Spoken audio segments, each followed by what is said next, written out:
नमस्कार, आप live cities देख रहे हैं। मैं हूं जय शुक्ला और हमारे साथ आज इस वीडियो में हमारे सहयोगी आलोक भी जुड़े हुए हैं। देखिए, लंबे इंतजार के बाद महागठबंधन में सीटों का फॉर्मूला महज 2 मिनट में सुलझाया गया। अब 2 मिनट में मैगी बनती है, लेकिन महागठबंधन लंबे इंतजार के बाद प्रेस कॉन्फ्रेंस करता है और इस प्रेस कॉन्फ्रेंस के जरिए 2 मिनट में कौन किस सीट पर लड़ेगा इसका ऐलान अब्दुल बारी सिद्दीकी के द्वारा कर दिया जाता है। अब देखिए, इस वीडियो को बनाने का हमारा मकसद क्या है। मकसद यह है कि महागठबंधन में जो सीट शेयरिंग का फॉर्मूला सेट किया गया है, आखिर कौन कौन निपटा दिए गए। पप्पू यादव, कन्हैया कुमार, हिना साहब कहां गायब हो गए। आलोक, क्या लगता है? देखिए जयप्रकाश, मैं अभी खुद उस प्रेस कॉन्फ्रेंस से आ रहा हूँ। जितनी उत्साह के साथ मैं वहां से गया था, उतना ही बेरंग होकर लौटा हूँ और महज 2 मिनट का ही वीडियो बन पाया है। वीडियो 2 मिनट का ही है। आपने अभी ठीक कहा, बच्चे जब रूठ जाते हैं तो उन्हें मैगी बना के खिलाया जाता है ताकि वो खुश हो जाएं। लेकिन यहाँ भी महागठबंधन कार्यकर्ता रूठ रहे थे, नाराज हो रहे थे कि एनडीए की सीट शेयरिंग हो गई, उम्मीदवारों की घोषणा हो गई। तो इन रूठे हुए कार्यकर्ताओं को जोश में लाने के लिए 2 मिनट का प्रेस कॉन्फ्रेंस किया गया है, जिसमें ऐलान कर दिया गया है कौन सी सीटें किस पार्टी में जा रही है। मैं चाहता हूं कि जरा मैंने मेहनत की है, वो 2 मिनट का वीडियो आप जरूर देख लें। वो 2 मिनट का वीडियो देखिए, फिर आपको बताते हैं कौन कौन निपटाएगा और क्यों निपटाएगा। महागठबंधन के जिन घटक दलों को जो सीटें निर्णय लिए गए हैं लड़ने के लिए, उसकी सूची निम्न प्रकार है, मैं पढ़ दे रहा हूँ। CPM Khagaria, CPI Begusarai, CPI ML Arrah, Karakat, Nalanda, Indian National Congress आज्ञाओं असेंबली बाई इलेक्शन उनका था, या सीट भी वो लड़ेंगे।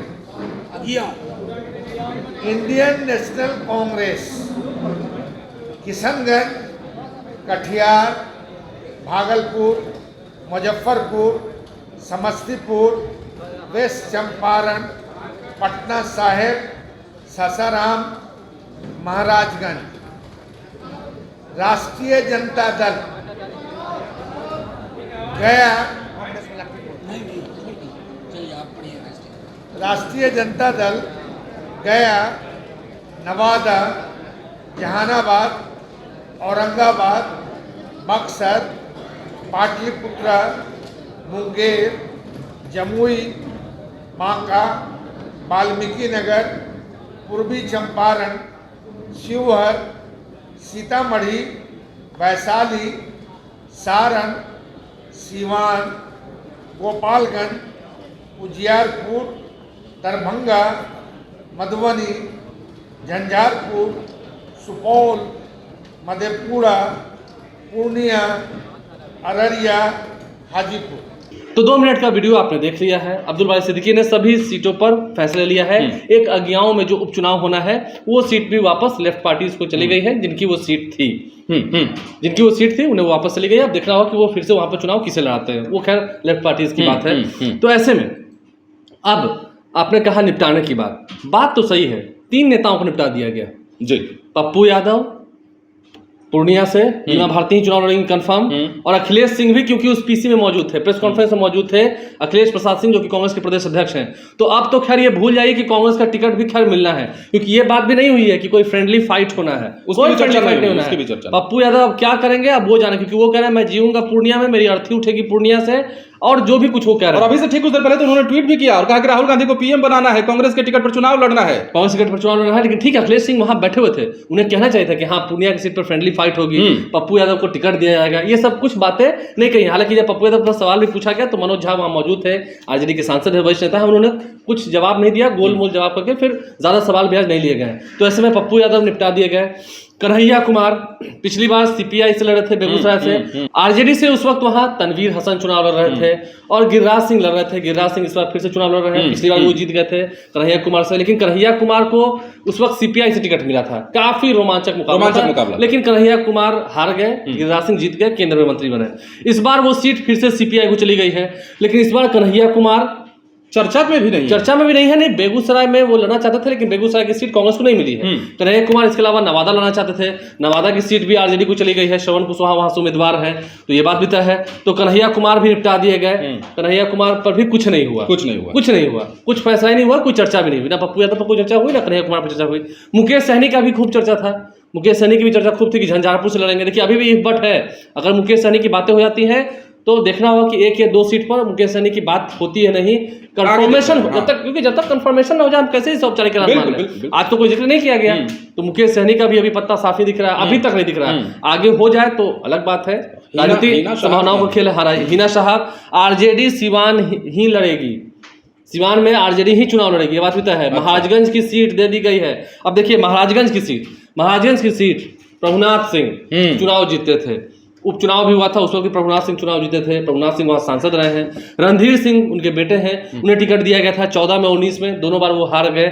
इस बार महाराजगंज की जो सीट है वो कांग्रेस को दे दी गई है। अब देखना होगा कांग्रेस आलाकमान जो है वो महाराजगंज की सीट किसे देती है, महाराजगंज से कौन चुनावी समर में उतरते हैं, क्योंकि जनार्दन सिंह सिग्रीवाल फिर से महाराजगंज से चुनावी ताल ठोक रहे हैं। सारण से तो रोहिणी आचार्य कंफर्म है, रोहिणी आचार्य चुनाव लड़ेंगी, बिल्कुल लालू प्रसाद यादव की बिटिया है। और महाराजगंज से जनार्दन सिंह सिग्रीवाल कंफर्म है, सारण से भी राजीव प्रताप रूडी कंफर्म है। तो देखना होगा, इन सब लोगों को निपटा दिया गया है, रणधीर सिंह को भी साफ कर दिया गया है, यानी कि रणधीर सिंह चुनाव नहीं लड़ेंगे, प्रभुनाथ सिंह की फैमिली इस बार कोई चुनावी समर में नहीं। तो टुन्ना जी पांडे देखना होगा कि सिवान में लड़ते क्या करते हैं। लेकिन सबसे बड़ा सवाल आलोक, हम इस वीडियो को बनाने का मकसद यही था, पप्पू यादव सबसे बड़ा फैक्टर, अब उनका अगला स्टैंड क्या होगा। कहा जा रहा था कि पूर्णिया में अगर बात नहीं बनती है तो फ्रेंडली फाइट के चांसेस हो सकते हैं, लेकिन अब तो जिक्र ही नहीं हुआ, नाम ही नहीं आया पप्पू यादव की, कहीं कोई बात ही नहीं हुई। तो अब पप्पू यादव क्या करने जा रहे हैं, जान दे देंगे पूर्णिया नहीं छोड़ेंगे, क्या होगा। जान दे देंगे पूर्णिया नहीं छोड़ेंगे, बात भी सही है, क्योंकि उन्होंने खूब मेहनत की है, खूब मेहनत करी है पहले भी। अब कितना वो जान देंगे, क्योंकि मधेपुरा की सीट आरजेडी के पास है, देखना होगा। सुपौल की सीट भी है, तो अब क्या पप्पू यादव मानते हैं, क्योंकि पप्पू यादव ने जब लालू प्रसाद से मुलाकात की थी उस वक्त लालू यादव ने उन्हें कहा था कि आप मधेपुरा या सुपौल कहीं एक से लड़ जाइए और मेरी पार्टी में मर्जर कर लीजिए, लेकिन पप्पू यादव ने उनकी एक नहीं मानी, वो कांग्रेस में जाकर मर्ज कर गए, अपनी पार्टी को मर्ज कर दिया दिल्ली में जाकर। और अब पप्पू यादव क्या करते हैं देखना होगा, बड़ा सवाल। लेकिन देखिए फिर हम कर रहे हैं, पप्पू यादव समाज से हैं, बीमा भारती जो जानकारी मिलती है गंगोता समाज से है, अति पिछड़ा समाज से है, तो अति पिछड़ा है बीमा भारती, गंगोता समाज से आती हैं, गंगोता जाति की हैं, तो उन्हें सिंबल मिल गया है। 3 तारीख को नॉमिनेशन भी कराएंगे। तो क्या पप्पू यादव अब हट पर आकर के निर्दलीय ही खड़े होंगे, चुनाव तो वो लड़ेंगे तय है, कह चुके हैं, हाँ चुनाव तो वो लड़ेंगे, ये बार कह चुके, लेकिन क्या सच में वो मान जाएंगे मधेपुरा या सुपौल से लड़ेंगे या पूर्णिया से ही ताल ठोकेंगे, तो फिर देखना होगा। बीमा भारती के लिए मुसीबतें होंगी और फिर काफी ये कह सके कि काफी आसान हो जाएगा। जो पूर्णिया में तो ये भी कहा जा रहा है ना कि एक सर्वेक्षण कराया जा चुका है पहले से ही पप्पू यादव को लेकर, और सर्वेक्षण रिपोर्ट कांग्रेस के पास पहले पहुंची थी, उसके बाद ही कांग्रेस ने यह फैसला लिया पप्पू यादव की पार्टी का मर्जर का भी, और वादा भी किया गया था अंदर खाने में कि पूर्णिया आप लड़ेंगे। देखिए ना, पप्पू यादव का टिकट नहीं हुआ, इसके अलावा कन्हैया कुमार का भी टिकट नहीं हुआ, क्या दिक्कत थी। आप इंडिया ब्लॉक की बात कर रहे हैं, इंडिया ब्लॉक लड़ेगा मजबूती से, ठीक है वो हार जाते वो अलग बात है, कन्हैया कुमार पिछली बार भी हार गए थे। तो ऐसा कौन सा उम्मीदवार मधेपुरा और सुपौल में तैयार कर रखा है लालू प्रसाद ने, देखना होगा। जीत की गारंटी है, हो सकता है पप्पू यादव से भी कोई बड़ा उम्मीदवार हो, कोई बड़ी बात नहीं है, कन्हैया कुमार से भी कोई बड़े नामी व्यक्ति हो जिन्हें लड़ाया जाए बिहार में, हो सकता है। तो देखना होगा आगे, क्योंकि सीटों का बंटवारा हो चुका है, 26 सीटें आरजेडी को मिली है, आरजेडी भी 30 सीटों से कम पर समझौता कर पाई है, क्योंकि देखिए लंबी बातचीत हुई, आप देख सकते हैं इतनी जो देर हुई है आरजेडी को भी थोड़ा पीछे आना पड़ा है। पहले चर्चा थी कि 30 सीट से कम पर आरजेडी नहीं मानेगी, लेकिन आरजेडी भी 26 सीट पर चुनाव लड़ रही है, 9 सीट कांग्रेस के पास है और सीपीआईएमएल के पास जो तमाम बची हुई सीटें हैं, आरा की सीट गई है मालिक के पास, बेगूसराय तो सीपीआई के पास है, फिर काराकाट की सीट गई है मालिक के पास, खगड़िया सीपीएम के पास गया है, इसके अलावा जो नालंदा की सीट है वो भी मालिक के पास है। तो देखना होगा आगे जब इस चुनावी समर में वो उतरेंगे, ताल ठोकेंगे, तो कितनी मजबूती से ताल ठोकते हैं। लेकिन हाँ, 3 व्यक्तियों को तो निपटा दिया गया, उन 3 व्यक्तियों के नाम हमने आपको इस वीडियो में बताए हैं। पप्पू यादव, हिना साहब तो खैर पहले से ही साफ थी, मतलब उनकी चर्चा भी थी, लेकिन हिना साहब चुनाव लड़ेंगे ये बात भी तय है, सीमांत चुनाव लड़ेंगे पक्की बात है। कन्हैया कुमार और अब तो रणधीर सिंह भी, नाम एक और जुड़ गया, रणधीर सिंह भी, महाजन की सीट कांग्रेस चली गई, बड़ी बात है। देखना होगा वहां चुनावी समर में कौन ताल ठोकते हैं। लेकिन सभी लोग बैठे हुए थे, एक जिक्र भी नहीं किया इन तीनों नाम, कोई जिक्र निकाला तक नहीं, कोई सवाल भी उतना नहीं लिया गया, एक भी शब्द भी नहीं निकला। मैंने कहा ना, आपने ठीक कहा, मैगी बनाई गई है रोटियों में कार्यकर्ताओं को मनाने के लिए, 2 मिनट में प्रेस कॉन्फ्रेंस कर दी गई है, हमने वो पूरा वीडियो भी आप तक पहुंचाया है लाइव के माध्यम से। देखना होगा आगे क्या होता है, उम्मीदवारों का ऐलान औपचारिक रूप से कब तक होता है। हाँ, और बिल्कुल ये भी देखना होगा, निगाहें सबसे ज्यादा पप्पू यादव पर बनी रहेंगी कि अब पप्पू यादव का अगला स्टैंड क्या होता है।